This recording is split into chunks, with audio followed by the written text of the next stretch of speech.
महीने की पंचमी के दिन, नाग पंचमी पूजन करते हैं नाग देवता की। तो नाग देवता की अगर आप पूजन कर रहे हैं नाग पंचमी पे, तो ये विचार मत करना कि नाग पंचमी पे अपन नाग की पूजन कर रहे हैं। नाग पंचमी के दिन अगर हम पूजन कर रहे हैं तो भगवान विष्णु की कर रहे हैं। किसकी पूजन कर रहे हैं? भगवान विष्णु की। महाराज, हमारे यहाँ सांपों की पूजन कौन से दिन होती है, कौन सी तिथि में करते हैं? जम के बोलो जरा। नाग पंचमी। नाग पंचमी का मतलब क्या है? सांपों की पूजन करो। नाग पंचमी का मतलब होता है शंकर जी के मंदिर में जाकर एक लोटा जल समर्पित कर दो। उसका कारण क्या है कि हमारे परिवार में, हमारे कुटुंब में, परिवार में कोई 7 पीढ़ी के अंतर्गत भी अगर कोई जीव तड़प रहा होता है, पड़ा हुआ होता है, उसकी मुक्ति नहीं होती है, तो पंचमी का चढ़ा हुआ जल उस जीव को प्राप्त हो जाता है और वो जीव इसको मोक्ष तक, ये मोक्ष इसी को कहेंगे कि ये मुक्तता है। तो शिव महापुराण की कथा कहती है, जलंधर की धर्म पत्नी वृंदा को जब सात्वित्व भंग किया गया भगवान विष्णु के द्वारा, तब वृंदा तुलसी के क्यारे के रूप में प्रकट हो गए और वृंदा ने शंकर भगवान से कहा, भोलेनाथ, सारे देवताओं का चढ़ा हुआ जल मुझ पे चढ़ सकता है और मैं भी सारे देवताओं के लिए समर्पित रहूंगा, सारे देवताओं। पर भोलेनाथ, यदि आप पर चढ़ा हुआ जल मेरे तुलसी के क्यारे के अंदर आएगा तो उसको सर्प के डसे का दोष लग जाएगा, जिसको काल सर्प दोष कहा।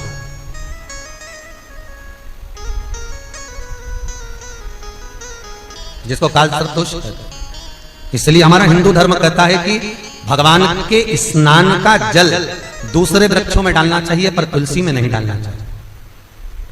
पहले के समय में घर में बगीचा बड़ा होता था तो लोग जल को ले जाकर वृक्ष में डाल देते थे। आज के जमाने में ले देके केवल एक तुलसी का पौधा मिलता है, जो भी भगवान को निलाया ले जाके तुलसी में डाल दिया। श्रावण महीने की पंचमी के दिन, कौन सी तिथि? पंचमी। चाहे वो शुक्ल पक्ष की हो, चाहे वो कृष्ण पक्ष की। शंकर भगवान पर जिस परिवार के व्यक्ति का कांवड़ जल हमने बताया है आपको, जरूरी नहीं है कि डंडा बांधकर 2 कावड़ के जल के लोटे लेकर जाओ, आप अपने हाथ में भी 2 पात्र लेकर जा सकते हैं। पंचमी तिथि के दिन हाथ में 2 लोटे जल के, 2 कलश जल के जब हम शंकर भगवान को चढ़ाते हैं तो ऊपर जो कमंडल होता है शिव जी के ऊपर जलधारी होती है, जिसमें जया, विषहरा, शामली, बारी, दौतली और देव, शंकर भगवान की 5 बेटियां जिसमें विराजमान होती हैं। जब हम जल समर्पित करते हैं, हमारे पीढ़ी में, परिवार में अगर कोई अधोगति में मर गया होता है, कुंवारी अवस्था में चले गया होता है, गर्भ में मर गया होता है, गर्भ के बाहर निकल कर भी अगर कुंवारी अवस्था में चले गया होता है, तो श्रावण महीने की दोनों पंचमी पर परिवार का अगर कोई एक व्यक्ति भी जल चढ़ा देता है शंकर भगवान पर, तो सर्प की योनि में नहीं पड़ता, जी मुक्त हो जाता, प्रेत योनि में सर्प की योनि से मुक्त हो जाता।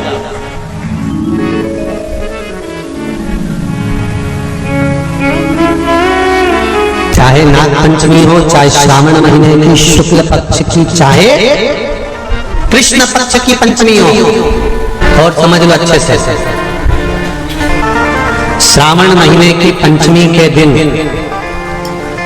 देवाधिदेव महादेव पर चढ़ाई गई शमी पत्र आस्तिक मुनि का नाम लेकर, कौन से मुनि?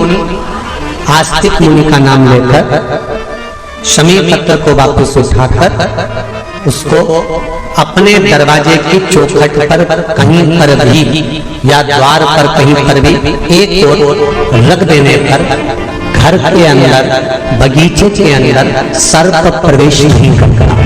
ध्यान रखिए, सर्प प्रवेश नहीं करेगा। शमी पत्र समर्पित करने पर उस शमी पत्र को आस्तिक मुनि का स्मरण करने, कौन से मुनि है?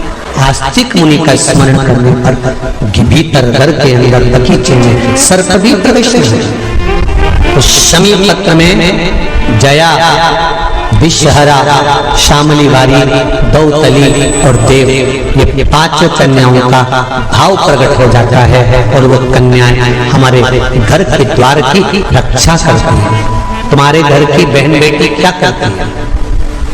तुम्हारे घर की बहन बेटियां क्या करती हैं? घर में बहन बेटी आती हैं तो बद्दुआ देकर नहीं जाती। घर में कन्याएं रहती हैं, बद्दुआ नहीं देती। घर की बेटियां जब दरवाजा छोड़कर शादी कर वाले दिन, विदाई के दिन अगर जाती भी हैं तो बेटियां हाथ में धान भरकर फेंक कर जाती हैं कि मेरा मायका खूब फले फूले आगे बढ़े। छापे लगाकर चली जाती हैं कि हमने हमारी जीवन की सारी दौलत, जीवन का सारा सुख अपने मायके में दे दिया है। तो बेटियां तो की बेल में पान जानते हो, तांबुल जो खाने वाला पान होता है, पान की बेल में चारों तरफ से बेल लगाकर नाग लक्ष्मी उसमें पेट कर शिव की आराधना करती थी। इसलिए आज भी शास्त्र के हिसाब से देखा जाए तो सबसे ज्यादा सांप, सबसे ज्यादा सर्प, सबसे ज्यादा नाग नागिन, सबसे ज्यादा सर्प अगर कहीं रहते हैं तो जहां पान की खेती होती है,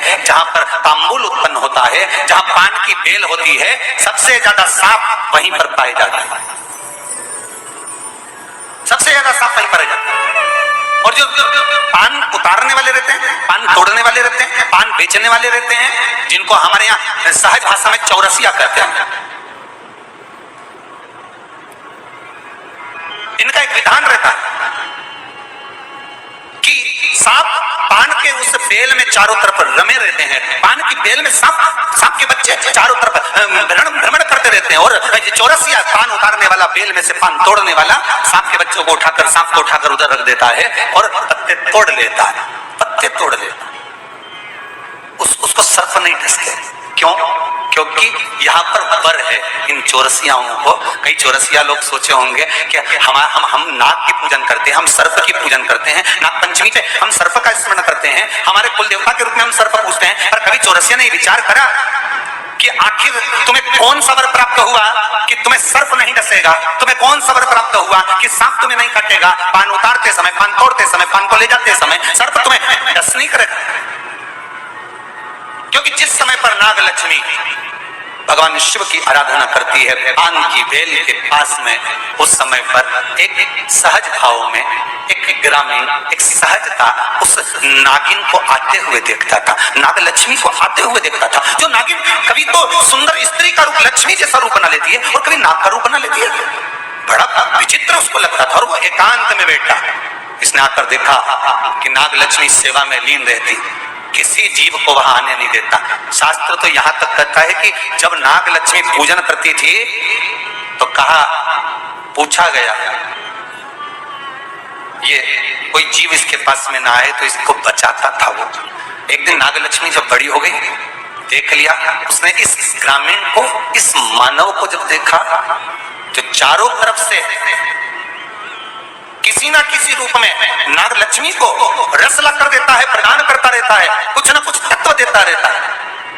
कितना सुंदर संवाद है महाराज जी। नाग लक्ष्मी जब पूजन करने शंकर जी की बैठती थी तो ये जो हमारे हिंदू धर्म में ऐसा भाव कहते हैं, शंकर जी के अभिषेक में कन्या का रस, अनार का रस, मौसम्बी का रस, ये जो अभिषेक कराते हैं ना ब्राह्मण जन, तो ये कहते हैं ये रस चढ़ाइए, इस रस से भगवान का अभिषेक करना है, कन्या का रस से, इस रस से शिव का अभिषेक करना।